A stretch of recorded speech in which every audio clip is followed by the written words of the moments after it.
স্বাগতম সবাইকে। আজকে আমরা এইচএসসি সেকেন্ড পেপারের আর্টিকেল ফার্স্ট চ্যাপ্টার আর্টিকেল শেষ করব। আর্টিকেলের নিয়ম জানি, গ্যাপে আমাদের আর্টিকেল বসাইতে হবে, যেখানে যদি দরকার পড়ে এ এন দি বা দা ব্যবহার করব। যেখানে আর্টিকেল প্রয়োজন নেই সেখানে আমরা কি ব্যবহার করব? ক্রস ব্যবহার করব। চলো আমরা মূল টপিকে যাই। বলছে William Shakespeare was born on April 23, 1564 in dash village. আমরা সবসময় আর্টিকেলের গ্যাপের পরবর্তী ওয়ার্ডগুলো সাউন্ডগুলো খেয়াল করব। দেখো, মনে রাখবা অফ অথবা ইন ফ্রেজের আগের ওয়ার্ডটি যদি নাউন হয়, দেখো ভিলেজ অর্থ কি নাউন, সেটাকে নির্দিষ্ট করে বোঝানো হয়েছে। নির্দিষ্ট করে কোনো কিছু বোঝালেই আমরা ব্যবহার করব টিএইচই ব্যবহার করব। তারপরে দেখো এই টিএইচির উচ্চারণ আমি এখন কি দা করব নাকি দি করব সেটা ডিপেন্ড করবে এই লেটারটার উপরে। এই ওয়ার্ডের লেটার খেয়াল করো, ফার্স্ট লেটার ভি সাউন্ডটা কি সাউন্ড? Consonant sound. দ্যাটস আমি বলবো কি the village of Stratford on Avon in dash country. একটু আগে আমি বললাম যে অফ অথবা ইন ফ্রেজের আগের ওয়ার্ডটি যদি নাউন হয় তাকে সেটাকে নির্দিষ্ট করে বোঝায়। আমরা জানি কি কান্ট্রি একটা দেশ, কোনো কিছু একটা দেশের নাম, এটা কি একটা নাউন। নাউনটা নির্দিষ্ট, নাউনের আগে আমরা কি বসাবো? টিএইচই বসাবো। এবার এটার উচ্চারণ আমি কি দা কান্ট্রি বলবো নাকি দি কান্ট্রি বলবো? দেখো সির উচ্চারণটা খেয়াল করো, সিটা কিন্তু কনসোনেন্ট সাউন্ড। দ্যাটস আমি কি বলবো? The country of Warwickshire. তাহলে বাংলাটা কি আসতেছে? উইলিয়াম শেক্সপিয়ার 1564 সালের 23শে এপ্রিল স্ট্যাটফোর্ড অন অ্যাভন নামক গ্রামে ওয়ারউইকশায়ার কান্ট্রিতে জন্মগ্রহণ করেন। Okay, his father John Shakespeare was dash farmer sons, মানে কি ফার্মার সন্স মানে কি কৃষকের ছেলে ছিল। Who came dash Stratford about 1531। তাহলে উইলিয়াম শেক্সপিয়ারের বাবা একজন কি ছিল? কৃষকের ছেলে ছিল। দেখো ফার্মার সন, কৃষকের ছেলে, অনির্দিষ্ট একজন কৃষকের ছেলে বোঝাতে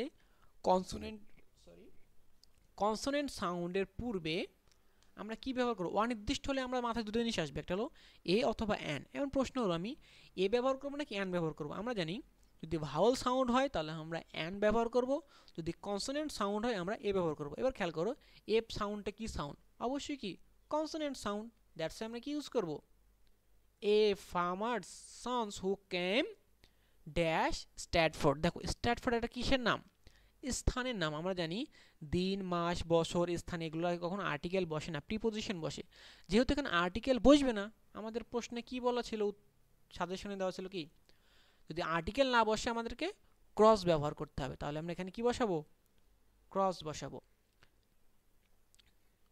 স্ট্যাটফোর্ড অ্যাবাউট 1531। তাহলে বাংলা অর্থ কি দাঁড়ায়? তার পিতা একজন শেক্সপিয়ারিয়ান ছিলেন, এক কৃষকের পুত্র। ঠিক আছে, and began to prosper as a dash trader. Trader in corn. Corn মানে কি জানি? শস্য। তারপরে হুইট মানে যে গম কিছু, আর লেদার মানে কি চামড়া জাতীয়, আর এগ্রিকালচার কৃষি পণ্য। দেখো ট্রেডার, তিনি একজন ব্যবসা করতেন, ব্যবসায়ী। ট্রেডার নির্দিষ্ট ব্যবসায়ী না, অনির্দিষ্ট ব্যবসায়ী।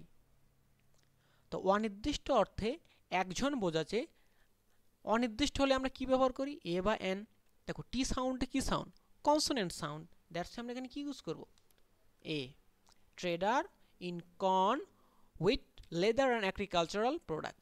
His mother Mary Arden was dash of daughter. দেখো আমি বলছিলাম না, যদি এফ বা ইন ফ্রেজের আগের ওয়ার্ডটা নাউন হয় তাহলে সেটা নির্দিষ্ট অর্থে ব্যবহার হয়। আমরা যে নির্দিষ্ট অর্থে হলে আমরা কি ব্যবহার করব? টিএইসি। এবার দেখো ডি সাউন্ডটা কি সাউন্ড? Consonant sound. এই জন্য আমরা উচ্চারণ করবো কি the daughter of dash prosperous farmer. তার মাতা ম্যারি অ্যাডেন ছিলেন একজন কি সম্পদশালী কৃষকের কন্যা। দেখো এই যে প্রসপারাস, প্রসপারাস মানে কি ধনী বা সম্রাট পরিবার বোঝায়। দেখো তাহলে ধনী ছিলেন, কি রকম ধনী ছিলেন নির্দিষ্ট কিন্তু না, কিন্তু মানে একজন ধনী সম্পদশালী কৃষকের কন্যা ছিলেন। তাহলে যেহেতু অনির্দিষ্ট অর্থে, অনির্দিষ্ট হলে আমরা কি ব্যবহার করব, এ অথবা এন। এবার দেখো পি সাউন্ডটা কি সাউন্ড, কনসোনেন্ট সাউন্ড, তাহলে এখানে আমি কি বসাবো, এ বসাবো। A prosperous farmer descendant from dash old family of mixed Anglo Saxon and Norman blood. দেখো গ্যাপের পরে খেয়াল করো, গ্যাপের পরের ওয়ার্ডের প্রথম লেটারটা খেয়াল করো, ও। এটা কি সাউন্ড, অবশ্যই কি ভাওয়াল সাউন্ড। আমরা জানি কি ভাওয়াল সাউন্ড হলে কি ব্যবহার করতে হয়, অ্যান ব্যবহার করতে হয়।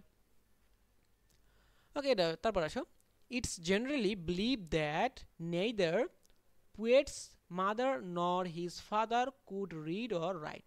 মানে লেখকের বাবা মা পড়তেও পারতো না, লিখতেও পারতো না। দেখো এই যে বলছে কি পোয়েটস মাদার, নির্দিষ্ট না, পোয়েটস মাদার মানে কার মা, শেক্সপিয়ারের মা। তাহলে কি নির্দিষ্ট করে বলছে, তাহলে নির্দিষ্ট করে বসলে আমরা কি বসাবো, টি-এইচ-সি। এবার দেখো পি লেটারের সাউন্ডটা কি, কনসোনেন্ট সাউন্ড, এই জন্য কি উচ্চারণ করবো, the poet's mother. Okay, Shakespeare married, Shakespeare বিবাহ করেছিল কাকে, Anne Hathaway the daughter of dash prison. দেখো এই যে প্রিসেন, প্রিসেন অর্থ, প্রিসেন ফ্যামিলি অর্থ কি, নিম্ন, গরিব বা হতদরিদ্র বোঝানো আর কি, বোঝানো হয়। প্রিসেন মানে গরিব কিছু বোঝায়, পোর থিং এইসব। যেহেতু বলছে প্রিসেন ফ্যামিলি, গরিব ঘরে বিবাহ করছে এবং অনির্দিষ্ট অর্থে ব্যবহার হয়েছে। অনির্দিষ্ট হলে আমরা কী ব্যবহার করবো, এ অথবা এন। এবার দেখো পি সাউন্ডটা কি সাউন্ড, কনসোনেন্ট সাউন্ড, এজন্য কী ব্যবহার করবো, এ ব্যবহার করব। তাহলে তাহলে কি বলবো, তাহলে Shakespeare married Annie Hathaway the daughter of a prison family. দেখো she was 8 years old then Shakespeare, সে কী ছিলেন, তিনি কী ছিলেন, শেক্সপিয়ারের থেকে কী ছিলেন, 8 বছরের বড় ছিলেন।